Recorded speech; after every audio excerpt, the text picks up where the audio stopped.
Morning, Levi. How you doing, dude? Good good morning, Cole. Good to see your chipper face. Yeah, shaved. I, Look at that. yeah, well, Looking yeah, good. that time trial's coming up, man. All Yeah, the man. aerodynamics. Yeah, yeah. So you've started tapering. Started tapering. Yep. All the work has been done, and today I just have 3 hours easy, and then I travel on Saturday. So And when is the time trial? Tuesday. So coming up fast. Yeah. Feels good though. I'm sure you know this feeling well. Like, come off of a hard training camp. You've done all the hard work. Like, you worked your ass off, and now it's just all you got to do now is just do the damn thing, right? So it feels good. Feels good to be all the hard work's behind me. So Yeah, and if you know in your heart that you've done everything the best that you could. I mean, obviously you can't control everything and it never goes perfectly.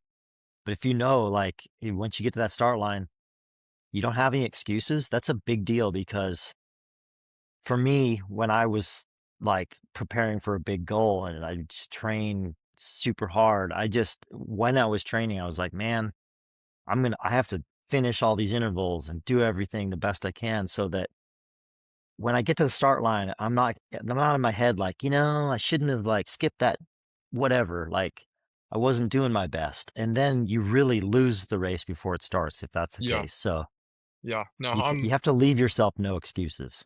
yeah. There's no excuses, and if it's meant to be, it's meant to be. Like all I'm gonna have on that day is what I'm gonna have. So knowing that is refreshing and good to know because like I've done everything that I possibly can on and off the bike to be in my best shape and be there ready to win. So I'm super excited. Tell me about your let's say, like, if you could pick one or two time trials in your career that were like the closest losses, if that makes sense. Mm. Or Well, what closest to a podium or like really yeah, close to what you I'll would uh love to I'll get. say this. One of my best wins over in Europe, I haven't had any close losses. If I've lost a time trial, I've lost it by a good margin. I've never been super close in losing, but I won the only ever like UCI TT I've won over in Europe was as a junior in France, and I won by like point 0.2 seconds, like literally by a tire. And like that feeling of winning that TT, knowing that because I pushed literally harder than I could have imagined to the line, like I arrived at the finish line more than fucked. Like I had blood coming out of every hole in my face. It felt like I was so fucked, and like knowing what that felt like, and then to have that winning feeling of only by a couple milliseconds or whatever it was. I know now in every time trial that I have to push to the line as hard as I can every single time because that's what makes the difference. It's in those last couple minutes, who can die the most? Because in cycling, the margins are so narrow that it would suck to lose a TT by point 0.2 seconds, and knowing that you maybe could have pushed a little bit harder in that last minute, you know? So that's how I'm kinda going into nationals is that I need to leave everything out on the race course and more. Like, I need to go harder than I've ever gone before, and that's Yeah, exciting to and me. I would argue that you don't. It's not just dying in the last couple of minutes. You got to die the whole way. Oh man, if you're dying in the first couple minutes of a TT, you're something's wrong. Like, last year when I won, like, the first half of the TT felt really comfortable because you're sitting on this threshold that like, let's say you're trying to sit on just yeah, just below your 20-minute power. And then so you get to 20 minutes and you're like, "Okay, then the pain starts to hurt." And that's when the winner's Yeah, made. it I don't definitely know, have you catches up to you. I yeah. think I'm look back at myself like I I always I would almost always win the last part of the segment in a time trial. So I knew for me, if I lost it, it was usually because I gave up too much time in the beginning. So the time trials I really wanted to win, I knew I had to start dying like right away. But Really? that was just Wow. me because I'm like more of a diesel. Yeah, so am I, but I don't know how can you maintain I You mean, I just guess gotta this is trust. You just gotta trust yourself. yeah, dude, I don't know that. Maybe that's just a testament to how good of a rider you are because the last half of a TT is always so brutal. I couldn't imagine doubling that and then Yeah, I don't suffering know. for the Like whole way. I had to actually hurt myself to get to the point where like the throttle was opened, and then you're just like like if I tried to like save it, I couldn't get to that place where it was Mm, just all out. wow. All right. But Well, I don't know if I'm gonna change my plan now that you've said this, but it will definitely be in the back of my mind when I'm out there. it's just it's obviously time trialing is an art form, and you're good at it, but you're gonna get even better at it, and you'll figure yourself out, and you'll know like that just knife edge to be on. Yeah. But so it's in Charleston, West Virginia, like deep in the South, and it's middle of June. Last year it was middle of May. Now it's middle of June. So So hot and sticky. I was anticipating very hot, very sticky. I checked the weather yesterday. It's supposed to be 72 degrees and raining. I've been doing all this freaking heat training, bro. Every day I've been doing heat training, and now it's not gonna be hot. Yeah, but I mean, correct me if I'm wrong, but isn't the heat training beneficial regardless if it's going to be hot Yeah, or not? for sure it is. But I've Yep, just been in the increased back of my plasma. mind. Yeah, but in the back of my mind, every day in training, I've been like mentally preparing for the heat. And now that it's gonna be like cool and raining, I'm like, all right, bring it. Let's go. Everybody, it's going to be the same for everyone. Yeah, no, it'll be good. The nice thing though is my problem in TTs is I get a super dry mouth. And so I honestly can't wait for the second half of the TT until the sweat starts pouring down my face so I can lick it up and get my Wow. mouth. Dude, it Whoa. saves That's a me. little too much information, Cole. No, man, but you know that feeling when your mouth is super dry and it's horrible, like, oh, that's the worst. So if it's raining, that'll be really nice. I'll have a lubricated mouth. Uh, so how many kilometers is it? Is it the same course as last year? Yeah, it's the exact same. It's around like 35. So So what is that? it'll be like 30. 40 minutes? Last year it was a little bit under 40. So I'm hoping I could go a little bit faster than last year. It's honestly similar conditions as well. I don't know about the wind, but it was wet and it was cool last year. So hopefully I would like to be able to shave off like 10, 20 seconds from my time last year. So maybe I go 39:30 or something because I think last year I went 39:50. So that'd be Yeah, nice. well, I mean, you'll see. I mean, conditions Yeah, we'll see. obviously, you know, Yeah, they it's hard to determine compare everything. year to year, but what was the Yeah, winner's time last year? same as mine. 3 seconds faster Wait, so in the elite field. so Artem Schmidt, right? Artem Schmidt won He last only year in the beat you elite by field. like 2 or 3 seconds. Yeah, Whoa. yeah, but they were separate fields, so I really couldn't compare myself to him in the sense that, like, because I was busy enjoying the moment that I won the under 23 title. That I didn't want to trump that by saying, "Oh, fuck, imagine if I had went into the Yeah, elite totally. field and had a Yeah. radio in my ear and knew that I was only a few seconds down on Artem, like, could I have won?" I didn't want to let that interfere in Sounds the like you did anyway though. yeah, I mean, as a competitor, you But that can't really help yourself, but exactly. Exactly. yeah, That's okay. I mean, yeah. So I mean, you had that's fueled you this had year's both training camp. things at once. You were satisfied for winning U23, but also it's like you can't help yourself, but Yeah, that's good. yeah.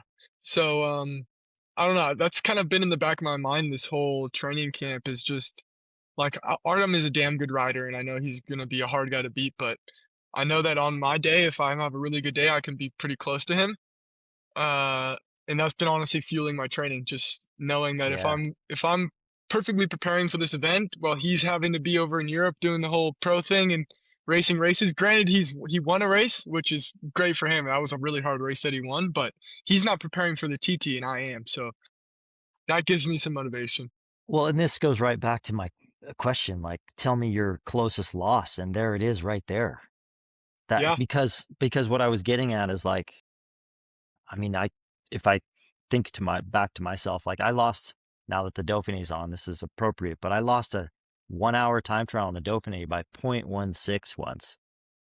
And Can't that imagine was that, dude. that was like, but it was maybe the best thing that ever happened to me, because like I thought about that every time I got on my time trial bike in training, and every time I went to a time trial that I wanted to win, I thought about that loss.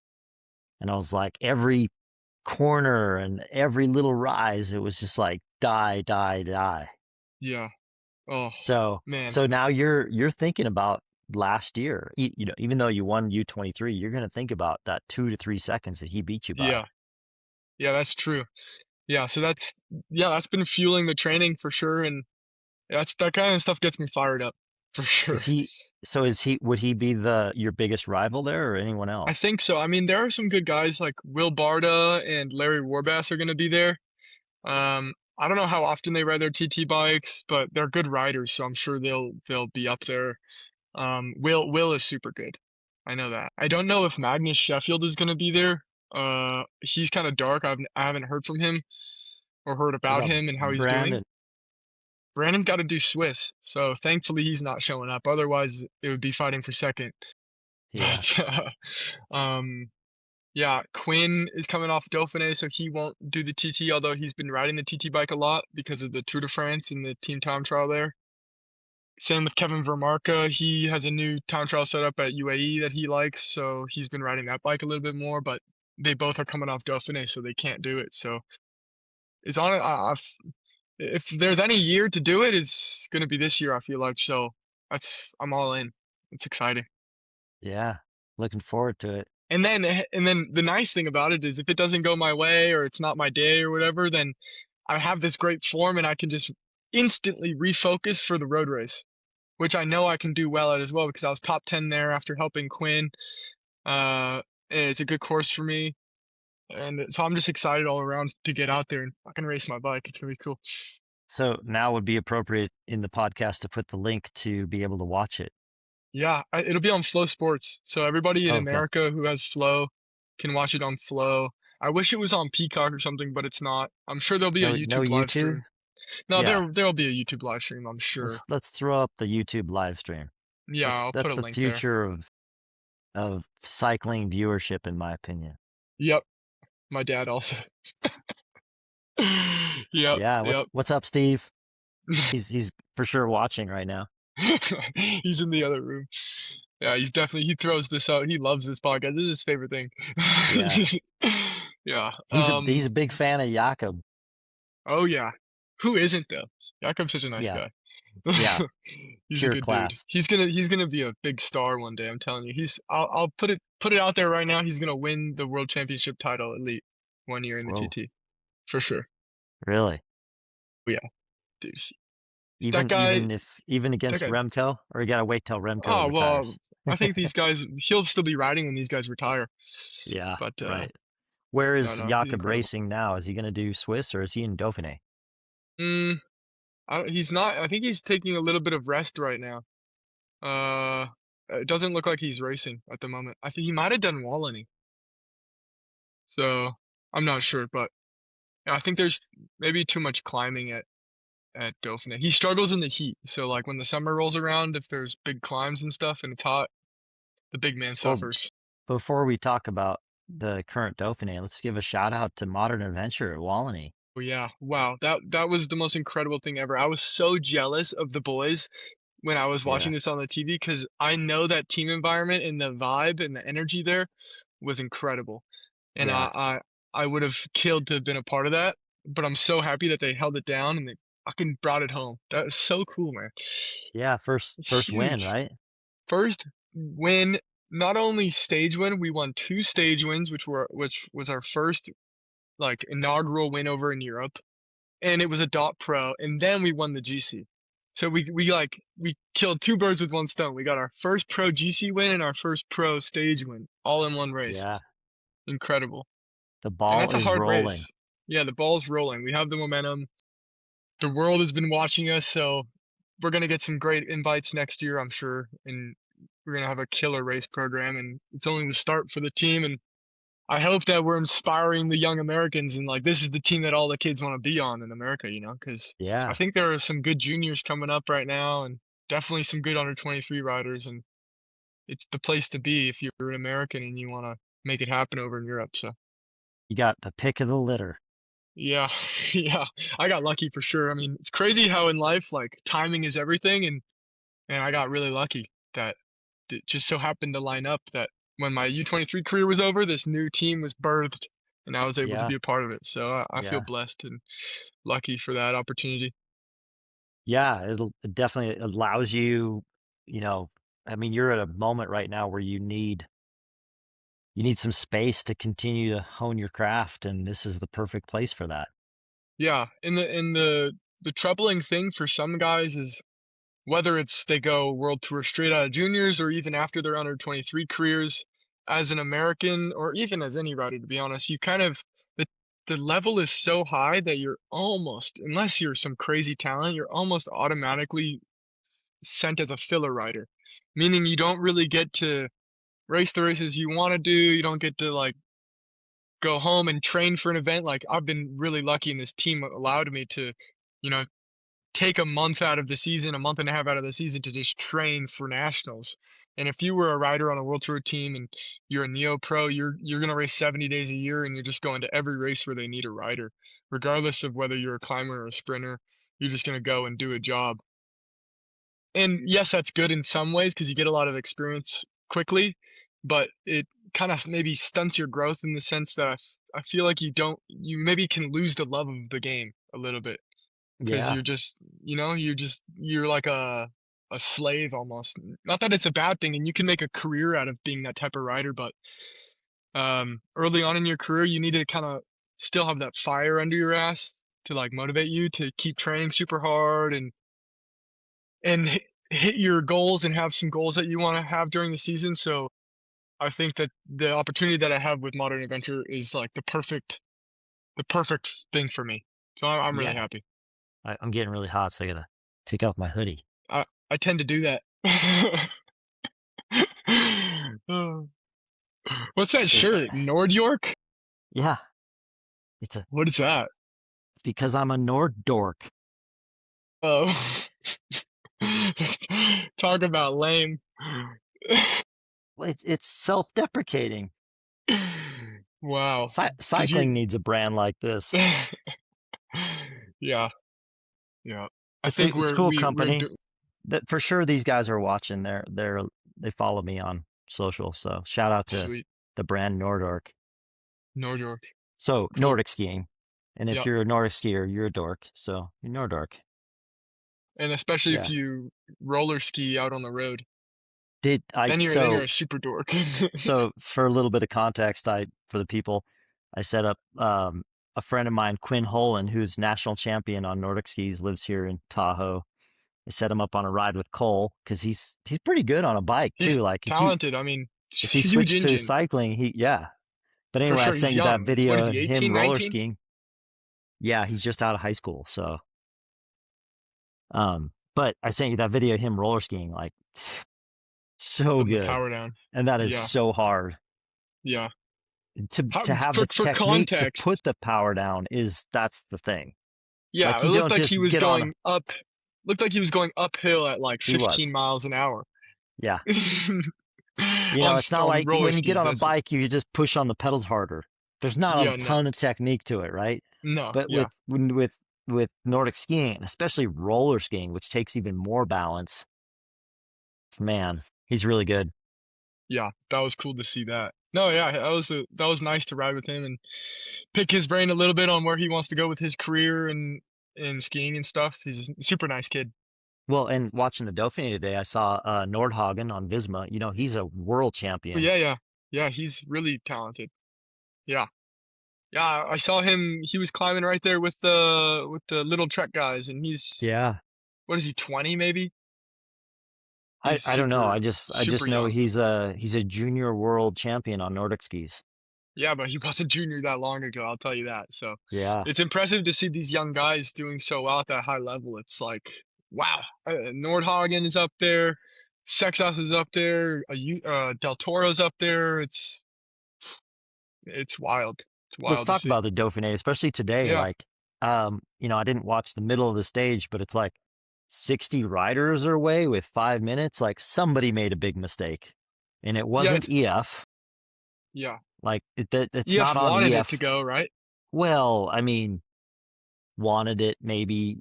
It's definitely not up to them because nobody thinks that Bodan is going to win the GC, which obviously he's not because he got dropped.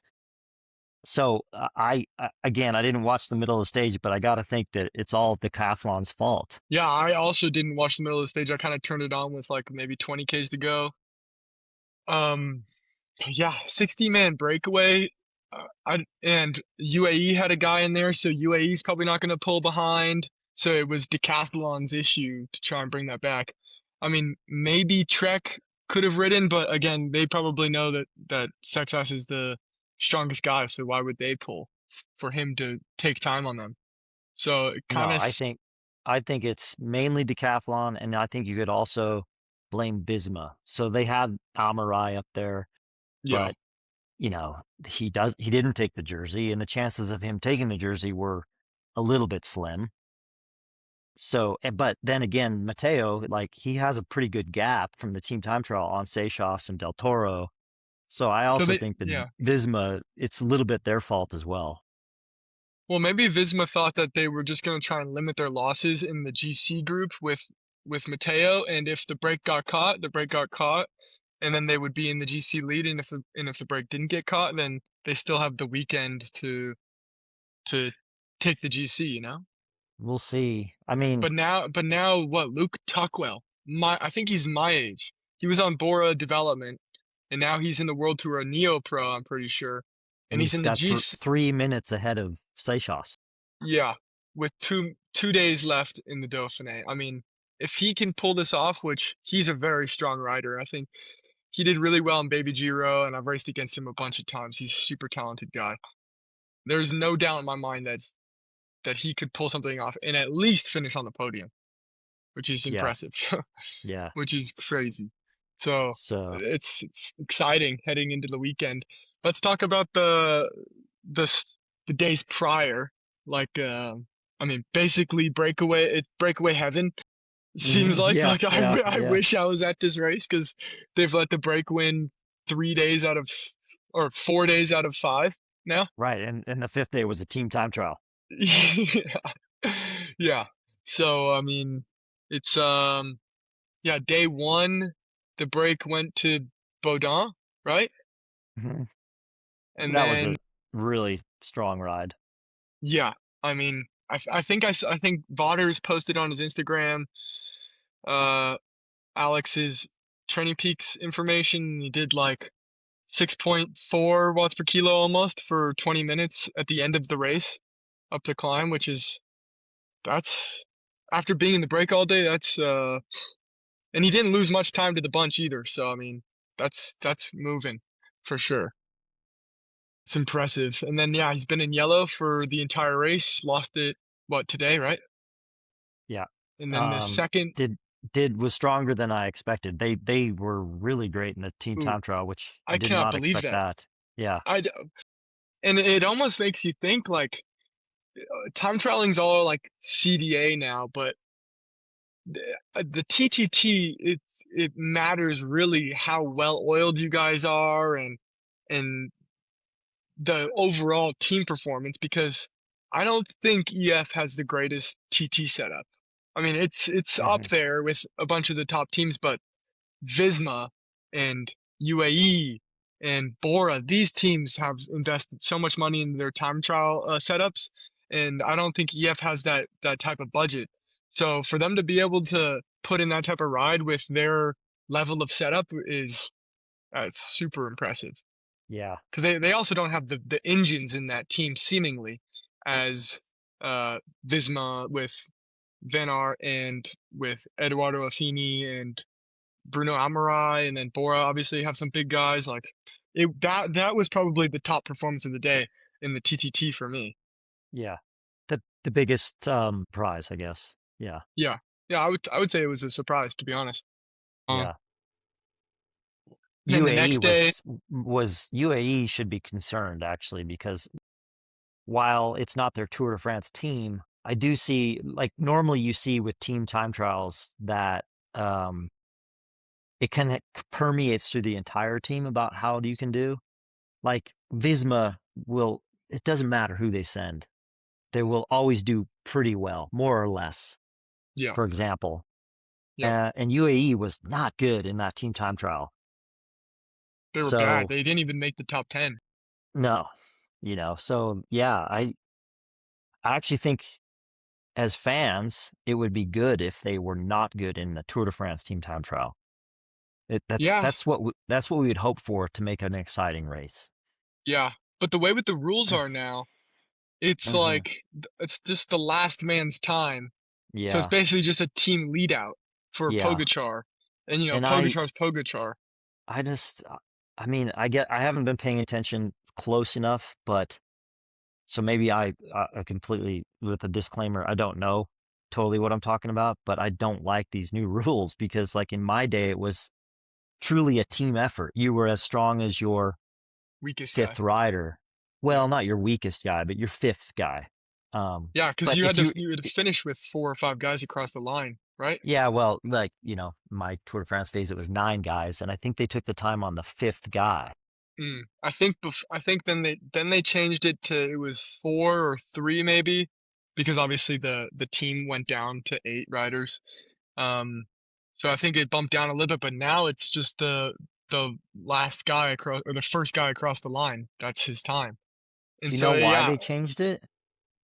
I don't, but even when I was a junior, the TTT rules were you had to finish with 3 guys. Like I only did 1 TTT and it was yeah, you had oh, actually no, I did there was a TTT in Tour of Denmark in 2024 that I did with Little Trek, and yeah, we had to finish with 3 or 4 guys across the line, and that was the time.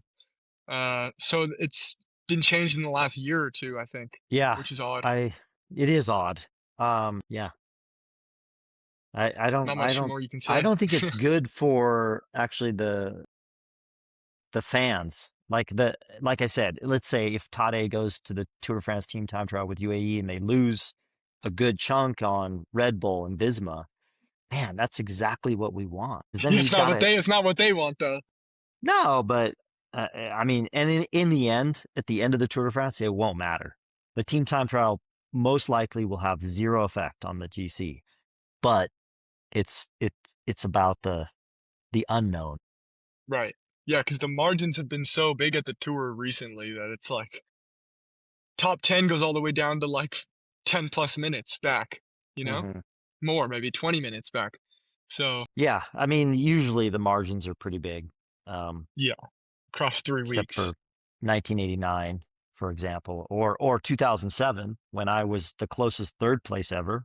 Little shout out to myself. Really? Yeah, What 28 was the margin seconds. there? 28 seconds to 4th or to the winner? No, no. So Alberto won. Cadell was second at 20 seconds, and I was third at 28 seconds. Yeah. Oh my god. Does that ever kinda make you kick yourself a little bit? Like 28 seconds, where could I have found 28 seconds over the 3 weeks? Because that seems like not a lot over 3 weeks, but in reality, when the guy's 20, 30 seconds up the road on a climb, he's going a lot faster. That one doesn't it doesn't like play with me. Um the Vuelta when I lost the Vuelta to lost. I mean, I didn't really lose it, but Alberto won and I was second. I think I was also like 28, 30 seconds behind. And that one it was like, yeah, I definitely could have made up Mm, 30 seconds, especially because I did work for him once or yeah. twice. That's always hard when you're Mhm. I mean, I think a lot of people have felt that way with well, yeah, the most recent one that I can think is, Wiggins and Froome at the Tour in 2011. Mm. Was it 2011 or 2012?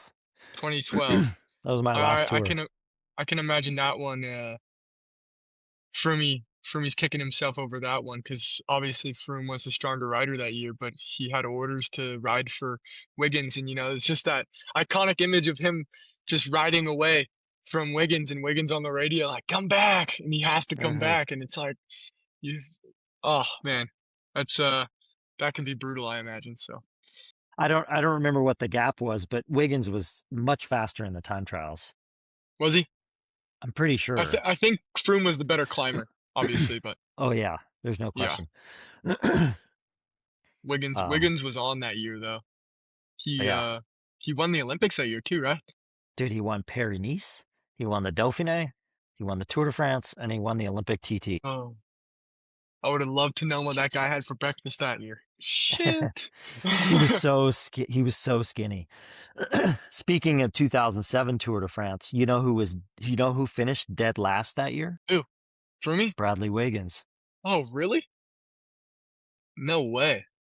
I'm Huh. I'm almost positive he was Lantern Rouge.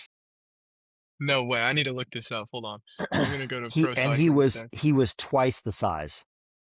I think Is he was on was Cofidis. he a track rider back in the Hmm. day? Like he came But over to yeah, the road and was like a big IP guy. got multiple gold medals on the track. My computer's slow. World champion pursuit, world champion team pursuit, Olympic Mm, champion. My computer's busted. Yeah, Okay. you're frozen. Am I? Yeah, my computer's like taking a shit. Yeah, I think you're totally frozen. Oh What no. happened? Well, oh, Oh, there there we you go. go. There you Yeah. are. Uh-oh. Did you find it? Let me see.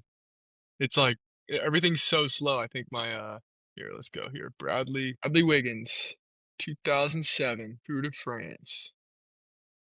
Uh oh well, he DNS'd on stage 17, so didn't even make it. Okay. I think he was in last. Looked like it. He was average 160th on every stage. So yeah, he probably was Lantern Rouge until he pulled out. I believe he was on Cofidis, if I'm not mistaken. Definitely a French team. And he was a big guy. Okay, I mean, pursuit, track, and then fast forward to 2012, he's like half the size. Crazy He went to Garmin. He eventually went to Garmin and started this project of GC Rider, and was like pretty good in it. Won Giro, and then showed up fourth in the Tour de France, and then Sky took him away from Garmin because they were like, oh damn. project first British Tour de France winner. And then Geraint Thomas obviously kind of followed in his footsteps a little bit. Track rider, Hmm. got skinny for the road and won the tour. And I then think Bernal, and then Yeah, Froome. So they had Geraint's four one of guys. my favorite riders. Yeah, G's a good guy. Yeah, yeah, he is a good guy. I got to have drinks. We did some like charity event together, like with Best Buddies down in Malibu. Um, and funny enough, the hotel that we were all staying at was like basically in my hometown, like a skip away. And so we were all staying there and had some drinks one night, and we just hung out until the wee hours of the morning. And it was nice just hanging out with him. He's a cool guy. He's just a normal dude. Yeah. Cool. Did Yeah. you ask him for his autograph? No. Although it would have been nice, but I got a picture with him instead, so that was cool. Yeah, no, I'm not like totally teasing you. I'm actually, No, like obviously you were like seriously. looking up to him. Yeah. Yeah, no, but I ended up getting some pictures with him on the bike, like riding together, and we were talking, and we did some training rides. After the event was over, he stayed there for like some training in Malibu, and we did some training rides together. So that was cool. Yeah, he's a nice guy. I always looked up to him. I think when he won the tour in 2018, right? Yeah, that was kind of like when I first started watching cycling, and definitely inspired me. Apparently, because when I sent you the photo of Alberto and I with Miguel Indurain, you were like, "Who's that?" I'm gonna put this photo up for everybody watching. How am I supposed to know that this is Miguel Indurain? I've never watched I Miguel don't know, Indurain. because he's like 5-time Tour de France winner. Maybe that's why you're supposed to know. Like one of the Before best my ever. before my time, bro. But hey, I will say he's a good-looking guy. Very good-looking guy. I was like, is this some movie actor or Yeah, yeah, somebody yeah. that he was with? I was like, who is this guy? That's what you were thinking. That's Yeah, so funny. Miguel Indurain. Yeah. And it was Was that behind the It was behind the podium at Castile Leon, I believe. And I think I have to do actually, this race this year. Pedro Delgado was also there. I guess so. I have a picture with Pedro Delgado, who also won the Tour de France. Yeah, I have no idea who that is. They were teammates. They're from the same era. Actually, Mm. Delgado is older than Miguel, but What is Miguel like mid 90s, mid to late he 90s? so yeah, Delgado won in 88, then Le Mans 89, Le Mans 90, and then Miguel started 91 through 95, five Mm. times in a row. And then Jan Ulrich came No, onto the scene. then Bjorn Ries, then Jan Ulrich, then Pantani. I thought Pantani was further back in the archives, like in the late 80s. No, no, no, he's late 90s Oh, wow. or like mid 90s, late 90s. Huh.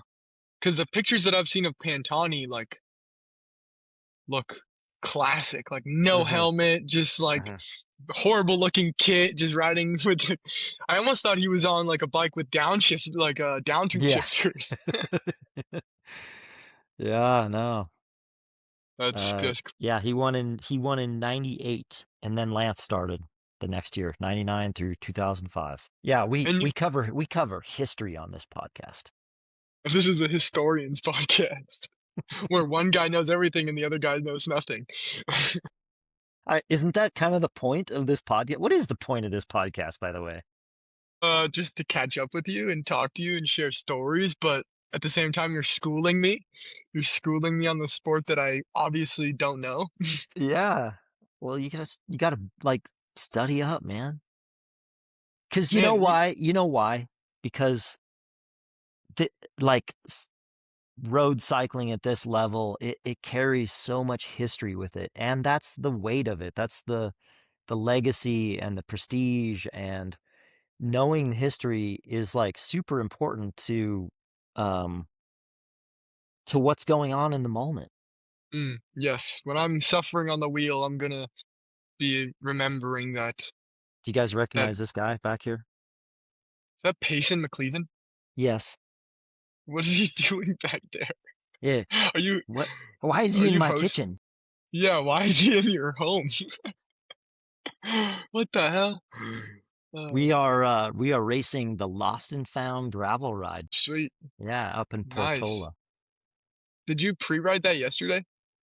Part of it, yeah. Hmm, nice. Um How's the dirt? oh, it's gonna be a good course. It's fast, it's fun. Hopefully it stays Cool, together.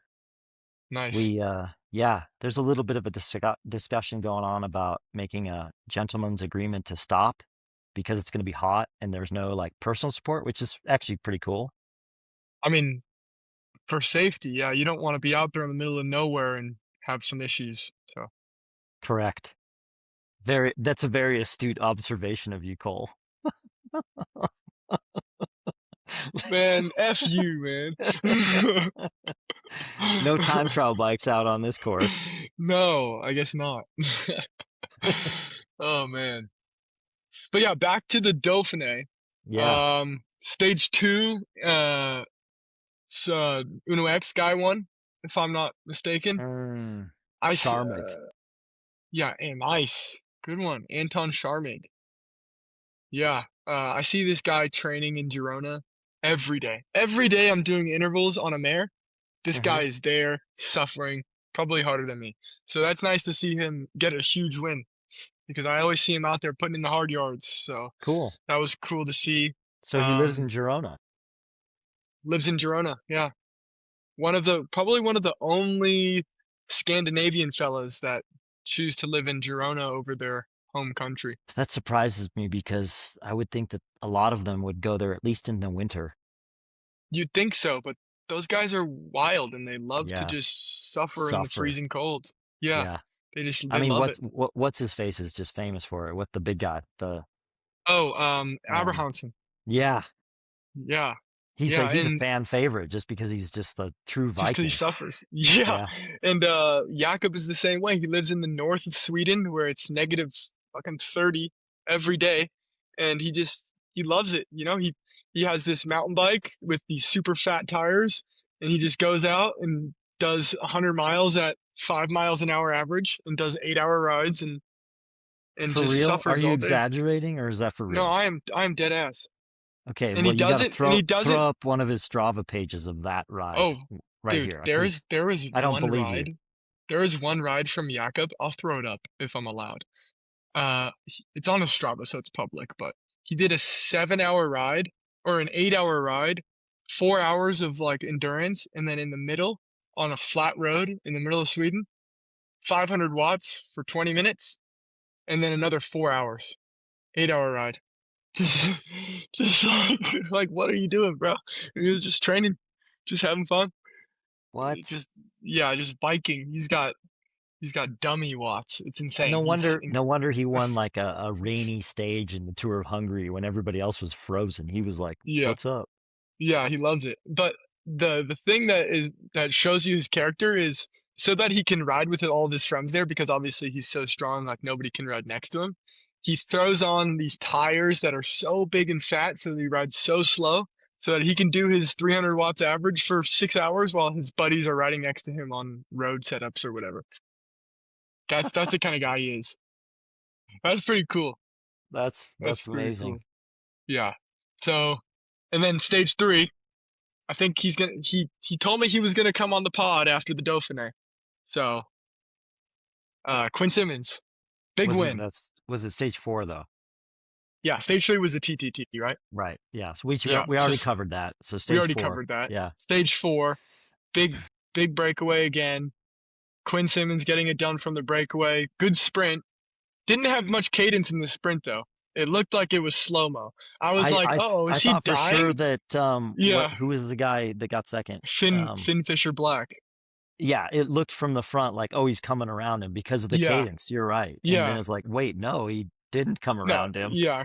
Quinn was just grinding that gear, and but he got it done, which was amazing to see. That was Yeah. super cool. I think that's probably his biggest win ever. I mean, he's won a stage of Swiss, he's won a stage of Catalonia, but this one he really, really won. And Hmm. I would say the Dauphiné is probably the biggest 1 week stage race there is. It's funny. I mean, it's funny you say that because I mean, You think Swiss?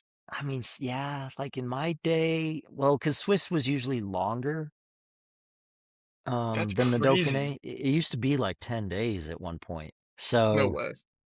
yeah, it's a tough call. But Dauphiné seems man, like a mini Tour de France to me. Like that is like a taste of what the tour is like for a week. it is because it's in France, yeah. But regardless, if you're a rider who's won both of them, like you must be really good. Oh my god. But Leave my to life armor. but back to Quinn. Pace and I have been talking a lot about Durango. You know, he's been teaching me about why Durango is such a hotbed for talent, and Well, yeah. basically it's all because of Sepp Kuss's dad. But which has been a really cool story to hear. But like, Tell me. I guess, oh, well, if Tell I the get it story. right, I'll paraphrase, but Sepp Kuss's dad, like in the 70s, I guess, convinced a lot of the local um, people, let's just say people, that outdoor activities and outdoor tourism would be uh, a big industry for that area. And he just recognized the beauty and the possibilities that could exist. And then mountain biking came along and they were ready for it and they built trails. And Payson was telling me that in a town of 18,000 people, the Durango Devo mountain bike program has 950 kids. That's like every kid in town. What? So it really That's comes down to insane. just like here's a community that casts a wide net to you know like give all these kids the opportunity to get on a bike, and sure enough, you're gonna catch a Sepp Kuss and a Quinn Simmons and a Payson, and I mean the And a list goes Colby. on. Yeah, Yeah. Colby and Chris man, was Net Blevins. Overend, No, Riley Blevins, Net Amos. yeah, dude, the list is Yeah. crazy. And now Yeah, no. Asa Vermont, like one of the best downhillers in the world. He's from Durango. Yeah, No way. yeah. Wow. That's amazing. That's so cool. 950 kids in Durango Devo mountain bike program. Hmm. Wow. In a town of Yeah, I mean, 18,000 people. wow. That's crazy because I've been I'm Lucas Myers, right? Down here in Hmm. Reno. Yeah, What's so up, he's a Lucas? super yeah, he's a super nice guy and he is really good at bringing the cycling community in Reno together, especially the mountain bike kids. And there's a Reno Devo mountain bike Hmm. program where there's some really talented kids, and there's a good community here of younger cyclists, and they're all coming up through the USAC, and they're going over to Europe and racing World Cups, and they're coming back here, and then they ride with me and Lucas, and they're telling us how stoked they were over there at they raced Nova Mesto, and they were like they couldn't believe the atmosphere, and that type of stuff is cool. And it's crazy how there's 950 of those kids over in Durango, and then there's like 10 here, and this is a Uh-huh. much bigger town in Reno. Yeah, But exactly. I guess more towns need to follow suit in Durango's footsteps Dude, because that's the way to do absolutely. it. Yeah, Durango is the model. So Yeah, anybody wow. who's But I wanting guess to it start a probably program. needs to be a mountain town or something. But like at the same time, where I'm from originally down in SoCal, like the Santa Monica Mountains, you have the NorCal and SoCal League, and all the high schools have mountain bike races together, and you race every weekend during the season. And there's just like there's quite a few kids that do it, but there's no like advertising for it, so it's hard to if your parents aren't into cycling, then it's hard to like get into it, you know? Like so, but definitely NorCal or like the NICA league is a great way for kids to get into cycling, I feel like. Absolutely. I mean, if just to give a shout out to, let's see, Kate Courtney, she came up through NICA. There's a great Yep, example. yep, But back to, let's, get back to Quinn winning the Dauphiné in stage 4. Like, that was super impressive. emphatic. It was a Yeah. fantastic win. Like he said in his interview, he's never won in a group sprint before. So Hmm. that's cool to see him getting it done that way. Now he Because knows he normally can do that. now he knows, which might change his whole perspective on how he races, because beforehand, this would be good to ask him if he ever comes on the podcast, but he's probably always felt like he needs to be solo to win, and that Hmm. takes a lot of energy, and Hmm. maybe that hasn't worked out for him in the past in big races like the Tour. So maybe now he has a new focus where he can try and save some energy and sit on the wheels and bring it to a sprint because he's confident in the sprint, which is Yeah. super cool. And once you've been in the break all day, it's about your sprint, but it's also about like who can survive the breakaway the best and have the most left. So, And also, like, not only is it just about your sprint, but how you set up the sprint and where you're sitting in the bunch and whose wheel you're on and what side you're gonna come out onto, whether it's the side of the wind or not the wind. A lot, all these things matter, especially after 4,000, 5,000 plus KJs. When uh-huh, everybody's fucked. uh-huh. So getting that experience of learning how to do it and getting it right at the Dauphiné, I can only imagine it's gonna be up for him, and he's gonna have a lot more wins in the future in this way, which is cool. I can't. Hopefully, he comes on the podcast and we can pick his brain about it and see how he feels and where his head is at headed into the Yeah. tour, assuming he gets selected. Because I think he was saying that it's not a given that he makes the tour team. He has to be selected still, and he's on the long list. So uh, I Uh-huh. hope he goes to the tour and he can fly that flag. Oh, maybe he doesn't have the jersey. Maybe I have the jersey. So. Oh, damn. Oh Now he's not damn! coming on the podcast. Uh, That would be cool. What, you want to take both home both jerseys? hey, What's up, Greedy? hey, I'll be greedy if it means I get two jerseys on my back. No, but Yeah. anything can happen in the road race at nationals, Yeah. especially when we have 11 guys. You have a big team. You better be Yeah, aggressive. yeah, anything can happen there, and we get guys in the breakaway. Sure as hell, we're making Kevin, we're making Quinn, we're making all those guys pull. So Uh-huh. it's gonna be a chariot ride for me, hopefully. Or you're gonna be the one up there forcing it. Yeah, yeah, maybe. That's the way I like to race, but Uh-huh. it hasn't always worked out for me. So maybe I need to cool my jets a little bit and save some energy Maybe. Maybe getting ahead of it's the call. for sure. We'll see. We'll see Just what the team just wants us to do. just feel We it got out we got too. 11 fellas who can make it happen. So Hmm. gonna be good. And then yeah, so Quinn won that stage, and then the next day went to That's Van today. Aert. Oh, Well, the right, next Van Aert. Yeah. Van Aert won out of nowhere. Seemingly he wasn't in great form, or he was hurt from his training crash Hmm. uh, the days before. Was not good at all. But Even then in the team time he trial, didn't start today. yeah. And then so he won the stage yesterday, and then he didn't start today, which is Yeah. weird. I don't know why. I heard maybe the announcers were saying that there was a flu going around because 10 guys didn't start today. Oh, So I don't know, because Finn Fisher Black also didn't start, but he didn't say anything in his Instagram post about whether he had flu or not. So hard to say what happened to all those guys, but obviously something happened where 10 guys didn't start, which is usually not. huh. Maybe he just needs to do some lighter training for prep Yeah, for the tour. yeah, or maybe nationals is a big focus, and he wanted to just call it quits after the mountain days, and figured he wouldn't be able to really help the team because his form wasn't quite where it needed to be to help in the mountains, and True.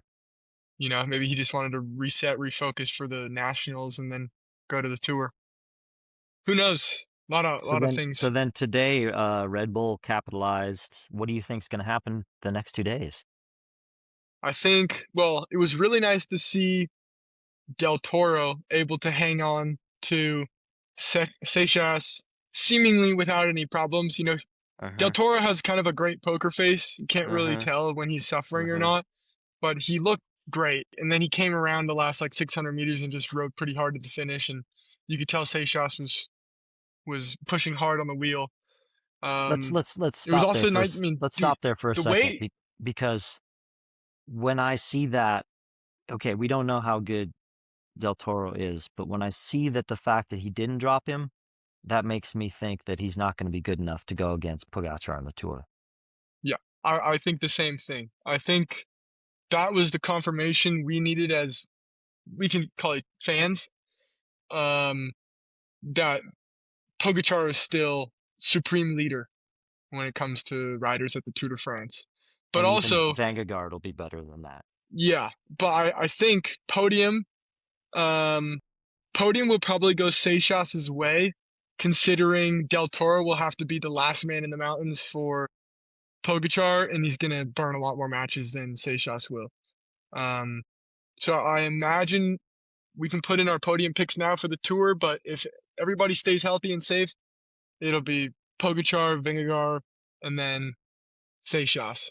And then I bet I could even go further down and say it will be Felix Gall, Del Toro. So Gall is Lip. doing the tour? I would put Lipowitz ahead of Gall. Would you? Yeah, Gall did the Giro, right? I mean, you did. Oh, yeah, you're right. What team? Gall's on decathlon. Uh-huh. Oh, So he's yeah, going to be probably yeah. He's working probably for not even, or Seixas. maybe he's not even doing the tour. I don't. Yeah, I doubt he's even doing it. You're right. I totally forgot that he did the Giro. Yeah, he was, what was he, second? Yeah, yeah, yeah. Wow, it's early in the morning here. Yeah, yeah. Give me a break. I Give me a mean, break. the Giro was, I mean, just go ahead and say it. The Giro was boring.